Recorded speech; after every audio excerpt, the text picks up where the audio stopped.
بسم اللہ الرحمن الرحیم۔ اسلام کو ڈیفائن کیا ہے کہ کلو من الطیبات، پاکیزہ کھاؤ اور عمل بھی پاکیزہ کرو۔ تو جو اصل بات میں یہ محرم ہی کے حوالے سے یہ آیت کا میں نے انتخاب کیا تھا کہ جب آپ پاکیزہ کام کریں گے اور پاکیزہ کھائیں گے تو اس سے آپ لوگوں کو اچھے لگیں گے اور لوگوں کا دل چاہے گا کہ آپ جیسے بن جائیں۔ سمجھ میں آ رہی بات؟ ایک مثال دیتا ہوں۔ دیکھو کوئی بھنگی ہو جو بیچارہ ہر وقت گندگی میں رہتا ہو، اسے آپ سمجھائیں کہ یار اچھی زندگی گزارو، صاف ستھرے ہو جاؤ۔ آپ نے کسی دن اس کو نہلا دیا، بہترین کپڑے ڈیٹول سے نہلایا، سروس کروائی، کیونکہ ظاہر ہے وہ اتنے دنوں سے ایک کام کر رہا ہے تو وہ سروس کے بغیر دھلے گا نہیں۔ سروس کروائی آپ نے، اس کی خوب نہلا دھلا کے اس پہ اسپرے چھڑک دیا آپ نے، اور 3 دن تک کنٹینیو یہی کام کیا، تو آپ مجھے بتاؤ اس کو برا فیل ہوگا یا اچھا فیل ہوگا؟ کہے گا یار بڑا مزہ آیا۔ اس کے دل میں اپنے کام سے نفرت پیدا ہونا شروع ہو جائے گی۔ تو اچھی چیز میں، اچھی طہارت میں، پاکی میں اللہ نے اٹریکشن رکھی ہے۔ جیسے صاف ستھرا آدمی اچھا لگتا ہے، گندا اچھا لگتا ہے؟ صاف ستھرا اچھا لگتا ہے۔ تو صاف ستھرے اعمال والا بھی انسان کو اچھا لگتا ہے۔ تو اللہ تعالیٰ نے اسلام کو جو ڈیفائن کیا 2 لفظوں میں، اچھا کھاؤ اور عمل اچھا کرو۔ کیا مطلب؟ ایسا کام کرو کہ غیر مسلم تمہاری طرف مائل ہوں کہ یار یہ بڑے اچھے ہیں۔ تو کوئی ایسی رسم اسلام میں جس کو دیکھ کر وحشت ہوتی ہو، اس کا مطلب ہے وہ اسلام، بولو بھائی، نہیں ہے۔ کوئی بھی آپ ایسا عمل کر رہے ہیں، لیبل اسلام کا لگا رہے ہیں، مگر اسے دیکھ کر غیر مسلم کو گھنٹوں گھنٹوں سمجھانا پڑتا ہے یہ کیوں ہو رہا ہے، اس کا مطلب ہے کہ یہ اسلام، بولو نا بھائی، نہیں ہے۔ تو آپ مجھے بتاؤ محرم میں جو کچھ ہو رہا ہے، کیا یہ غیر مسلم کو اسلام کی طرف مائل کرے گا؟ یہ عمل ہے بھائی؟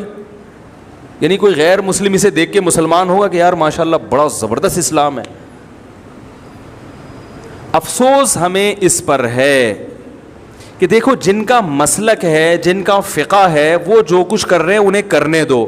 اپنے بارے میں یہ فیصلہ کرو کہ ہم سنی ہیں یا شیعہ ہیں۔ فرقے شروع سے چلے آ رہے ہیں نا، شیعہ اور سنی، ختم کرنا تو ممکن نہیں ہے۔ تو حضرت عیسیٰ علیہ السلام جب نازل ہوں گے تو تلوار کی زور سے تمام فرقوں کو ختم کر دیں گے۔ تو جو کام عیسیٰ علیہ السلام کا ہے وہ خود کرنے کی کوشش نہ کرو، جو حضرت مہدی کا کام ہے وہ خود کرنے کی کوشش نہ کرو۔ ہم کسی فرقے کو ختم نہیں کر سکتے، لیکن ہم اپنے آپ کو ڈیفائن کر سکتے ہیں۔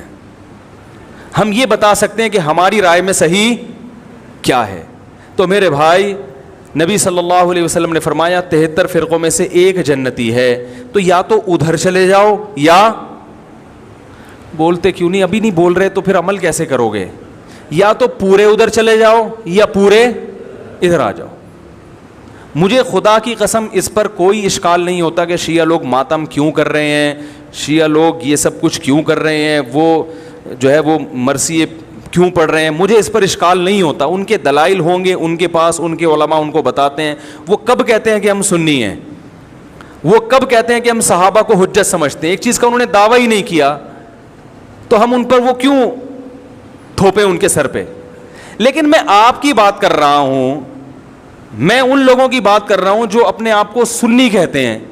تو بھائی پھر سنی ہو تو جو اہل سنت والجماعت کے جو 4 مکاتب فکر ہیں، حنفی، مالکی، شافعی، حنبلی، یہ اہل سنت کے ہیں نا، ان کی کتابوں میں کہیں بھی اس طرح کی کوئی چیز، بولو بھائی، نہیں ہے۔ ماتم کرنا اہل سنت کے ہاں جائز نہیں ہے۔ نبی صلی اللہ علیہ وسلم نے میت پر چیخو پکار کرنے کو حرام قرار دیا ہے۔ نوحہ کو جو میت پہ رونا پیٹنا ہوتا ہے، گریبان چاک کرنا، اس عمل پر آپ صلی اللہ علیہ وسلم نے لعنت فرمائی ہے۔ صحیح بخاری، صحیح مسلم کی حدیثیں ہیں۔ حضرت جعفر طیار رضی اللہ تعالی عنہ نبی کے سگے چچا زاد بھائی میدان جنگ میں شہید ہوئے، 4 بیویاں بیوہ ہوئی ہیں، چھوٹے چھوٹے بچے یتیم ہو گئے۔ آپ نے ان کی بیویوں کو زور سے رونے کی اجازت نہیں دی۔ اتنا غضبناک ہوئے، جب وہ باز نہیں آئے آپ نے فرمایا ان کے منہ پہ خاک پھینک دو، حالانکہ بیوہ ہوئی ہیں۔ قابل ترس ہیں، لیکن چیخ کے رونے کی اجازت، حالانکہ وہ تو اہل بیت میں سے تھے، حضرت جعفر طیار ظلماً شہید ہوئے تھے. ہماری نظر میں حضرت حسین رضی اللہ تعالی عنہ کا قتل کربلا میں یہ تاریخ کا بدترین ظلم، اس لیے بدترین ظلم کہ آپ غیر مسلموں کے ہاتھوں شہید نہیں ہوئے، بلکہ ان لوگوں کے ہاتھوں شہید ہوئے جو اپنے آپ کو مسلمان کہتے تھے اور مسلمانوں کی قیادت اس وقت ان کے ہاتھ میں تھی، حکومت ان کے ہاتھ میں تھی. لیکن اس ظلم پہ اہل سنت والجماعت کے ہاں جو سنی ہیں ان کے چاروں مکاتب فکر کے ہاں نہ رونے پیٹنے کی اجازت، نہ نوحہ کرنے کی اجازت، اور نہ میرے بھائی ماتم کرنے کی اجازت. میرے بھائی آپ لوگ اللہ کا واسطہ محرم میں مرثیے نہ لگائیں. ہر گاڑی میں کوئی نوحہ چل رہا ہے، کوئی شیعہ ہے تو ٹھیک ہے وہ کرے، سنیوں پہ یہ کام زیب نہیں دیتا، کیونکہ یہ منافقت ہے. پتہ ہی نہیں چل رہا آپ ادھر ہو یا آپ ادھر ہو، آپ کا مسلک کہیں نہیں پتہ چل رہا. ہمیں ایک مسلک کو فالو کرو. ہمارے ہاں محرم منحوس مہینہ نہیں ہے، ہمارے ہاں محترم مہینہ ہے، مبارک مہینہ ہے. امہات المومنین میں سے بعض کی اس مہینے میں شادی ہوئی ہے.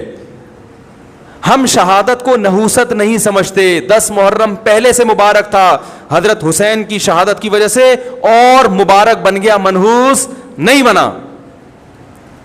شہادت مبارک عمل ہے، منحوس نہیں ہے. ہم اس مہینے میں کالے کپڑے نہیں پہنیں گے، ہم اس مہینے میں خوشیاں منانے کو جائز سمجھتے ہیں. لوگ کہتے ہیں ان کو حسین سے محبت نہیں ہے. محبت کا جو طریقہ حسین نے بتایا اس طریقے پہ عمل کرنا حسین سے محبت ہے. جو طریقہ حسین سے ثابت نہیں ہے اس طریقے پہ محرم کو منانا یہ محبت کا طریقہ ہماری رائے میں نہیں ہے. سمجھ میں آ رہی ہے بات کہ نہیں آ رہی ہے؟ اور ایک میں وضاحت کر کے بیان کو ختم کروں. بھائی یہ کوشش کریں گے نا اس کی، محرم نہ منحوس مہینہ ہے، نہ اس میں بلائیں نازل ہوتی ہیں، اس میں خوشیاں منانا بھی جائز ہے، اس میں نکاح کرنا، شادی کرنا بھی درست ہے. یہ جو مشہور ہے محرم کی شادی ناکام ہوتی ہے 100% غلط ہے. جو شیعہ حضرات ہیں وہ بچیں اس سے. ہمارے ہاں یہ بالکل اس کی اجازت ہے، آپ محرم میں نکاح بھی کریں، محرم میں آپ اپنے بچوں کا عقیقہ بھی کریں، آپ اس جو ہے جو بھی خوشیاں ہیں آپ اس کی کریں، تاکہ اسلام کا جو رخ ہے نا، اسلام میں کوئی مہینہ منحوس نہیں ہے، تاکہ غیر مسلموں کے سامنے کم از کم ہماری طرف سے جو اسلام پیش ہو وہ یہ والا ہو، ان کی طرف سے وہ والا ہو. غیر مسلم کے پاس آپشن ہو کہ بھائی دیکھ لو ان میں جو اچھا لگتا ہے وہ والا اسلام آپ فالو کر لو، لیکن آپ بھی ویسے ہی بن گئے تو پھر اسلام کا ایک رخ جائے گا ان کے سامنے. سمجھنے کی نہیں سمجھ رہے؟ تو اس لیے یہ گھروں میں مرثیے نہ لگایا کریں. میتوں پہ نوحہ کرنا، غم منانا ہماری شریعت میں پسندیدہ. 3 دن تک تعزیت ہے بس، اس کے بعد نہیں. اور عورت کے لیے شوہر کے مرنے پر 4 مہینے 10 دن عدت ہے. لا الہ الا اللہ، لا الہ الا اللہ، لا الہ الا اللہ، لا الہ